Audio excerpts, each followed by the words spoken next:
যে শেখ হাসিনা অন্তত কথা বলতেন, প্রধানমন্ত্রী হিসাবে ওনাকে যে কোনো কোশ্চেন করা যেত। শেখ হাসিনার এই যে গুণ এবং তথ্য নিয়ে থাকতেন উনি, শেখ হাসিনাকে যারা কাছ থেকে দেখে নাই, তার সংবাদ সম্মেলনে যায় নাই, তারা জানে না উনি যে কোনো বিষয়ে কথা বলার মতো দক্ষতা ওনার ছিল।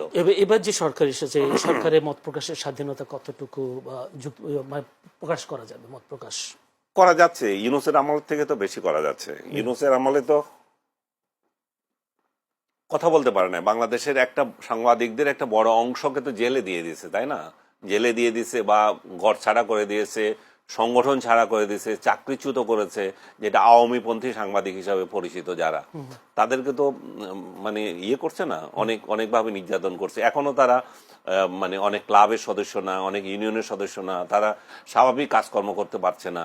তো সেই জায়গায় আপনি ইউনূসের আমলে যেটা হয়েছে, এই আমলে যদি সেটা ঠিক না হয়, তাহলে বলা হবে যে সংবাদপত্রের স্বাধীনতা এখনো আমরা মনে করব যে মানে হুমকির মধ্যে আছে। কিন্তু আমরা যেটুকু আমি দেখতে পাচ্ছি বেটার হওয়ার সুযোগ রয়েছে। বিশেষ করে তথ্যমন্ত্রী যাকে নিয়োগ দেওয়া হয়েছে, একটা সজ্জন ব্যক্তি এবং ওনার সর্বমহলের সাথে ওনার যোগাযোগ আছে এবং উনি অনুধাবন করছেন যে সংবাদপত্রের স্বাধীনতা থাকা উচিত, সংবাদপত্র তার মতো করে ভাবা উচিত।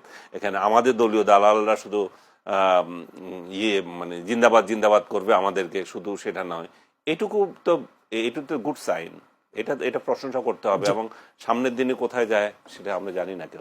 বিগত সরকারের আমলে আপনাকে কোনো সময় মনে হয়েছে কিনা তোষামোদী যেটা সাংবাদিকতা, সেই সাংবাদিকতা আপনি দেখেছেন? আমার মনে হয়েছে কি, আমি তো আপনার এখানে এই অফিসে আমি জেল যাওয়ার আগেও বলেছি, বহুবার বলেছি যে তোষামোদে পরিপূর্ণ ছিল। যে সংবাদ সম্মেলনগুলো হতো সেখানে তো তেল ছাড়া আর কিছু দেওয়া ছিল না, এবং তেল নিয়ে যারা কোশ্চেন করতো না তাদেরকে কোশ্চেন করার সুযোগও দেওয়া হতো না। কিন্তু একটা পজিটিভ দিক ছিল যে শেখ হাসিনা অন্তত কথা বলতেন, প্রধানমন্ত্রী হিসাবে ওনাকে যে কোনো কোশ্চেন করা যেত। শেখ হাসিনার এই যে গুণ এবং তথ্য নিয়ে থাকতেন উনি, আপনি যদি ওই সংবাদ সম্মেলনে কখনো গিয়ে থাকেন তাহলে আপনার অভিজ্ঞতা হওয়ার কথা।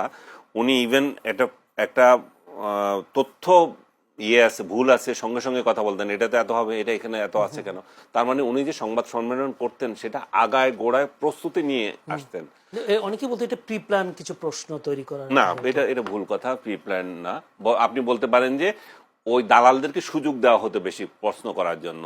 উনি প্রি প্ল্যানের গুল্লি মারেন। শেখ হাসিনাকে যারা কাছ থেকে দেখে নাই, তার সংবাদ সম্মেলনে যায় নাই, তারা জানে না উনি যে কোনো বিষয়ে কথা বলার মতো দক্ষতা ওনার ছিল।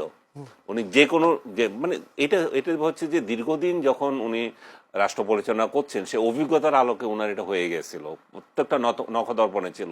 এই যে আজকে টিকা নিয়ে এত হাঙ্গামা হচ্ছে, কই তার আমলে তো কিছু হয় নাই। তার আমলে এমন এই সামাজিক সেক্টরগুলোতে বা অন্যান্য ক্ষেত্রে তার আমলে একটা বড় বদনাম ছিল ব্যাংক চুরি, ব্যাংক ডাকাতি। এই ব্যাপারে উনি পদক্ষেপ নেন নাই, তার জবাবদিহিতা তার থাকতে হবে।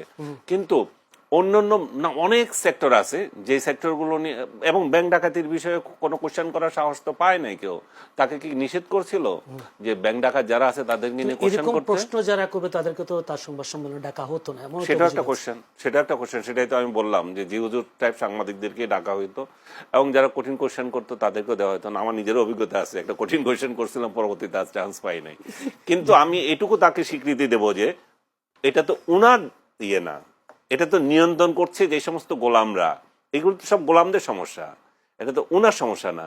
গোলামরা একে একে চান্স দিচ্ছে। উনি কি বলেছেন একে একে চান্স দাও, আনিস আলমকে চান্স দিও না? উনি তো বলেন নাই, আমি তো জানি উনি বলেন নাই এটা। তো গোলামরা এটা নিয়ন্ত্রণ করতো। ঠিক একই স্টাইলে দেখবেন যে এখনকার যে সরকার প্রধান থাকবেন, উনাকেও এই স্টাইলে পরিচালনা করবেন। তাহলে কি এটা তারেক রহমানের দোষ হবে? তা তো না। কিন্তু আমি বলবো যে বাংলাদেশে যত স্টেটসম্যান আছেন বা ছিলেন অতীতে, ইউনূস তো সাংবাদিকদের সামনেই আসতে পারে নাই। কত বড় কাপুরুষ এবং এই বেহায়া বিদেশে গিয়ে আবল তাবল বকে আসে, কিন্তু বাংলাদেশি কোনো সাংবাদিকদের একটা 18 মাস গেল একটা সংবাদ সম্মেলন করতে পারে নাই। তো আপনি যদি বিশেষ সাক্ষাৎকার দিয়েছেন, বিশেষ সাক্ষাৎকার তার দালাল কতগুলোকে দিয়েছে, নিউজের ছাড়া তো সবগুলো তার দালাল ছিল। এবং ওই কোশ্চেন কি, এগুলো তো সাজানো আবর্জনা কতগুলো, এগুলো তো পড়ার মতো কিছু ছিল না।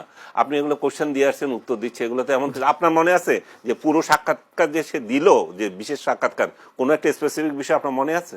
কিছুই নাই। তার মানে কি এগুলো সাক্ষাৎকার হয় নাই। এবং ইউনূস যেটা করে গেছে, 18 মাসে সে সাংবাদিকদের মুখোমুখি হতে পারে নাই, কিন্তু শেখ হাসিনা যার এত বদনাম করছি যে দালালদের নিয়ে সংবাদ সম্মেলন করতো, হেন করতো তেন করতো, সে সংবাদ সম্মেলন করতে কখনো ভয় পায় নাই। যেমন আপনি যদি নিজেই দালাল হন সাংবাদিক, আপনি যদি এরকম কোয়েশ্চেন করেন, সেটা তো তার দায়িত্ব না, এটা আমাদের সাংবাদিকদের ব্যর্থতা। সেক্ষেত্রে আমার আসলে আপনাকে পেয়ে অনেকগুলো প্রশ্ন আমি এখানে তৈরি করে রেখেছি। আজকে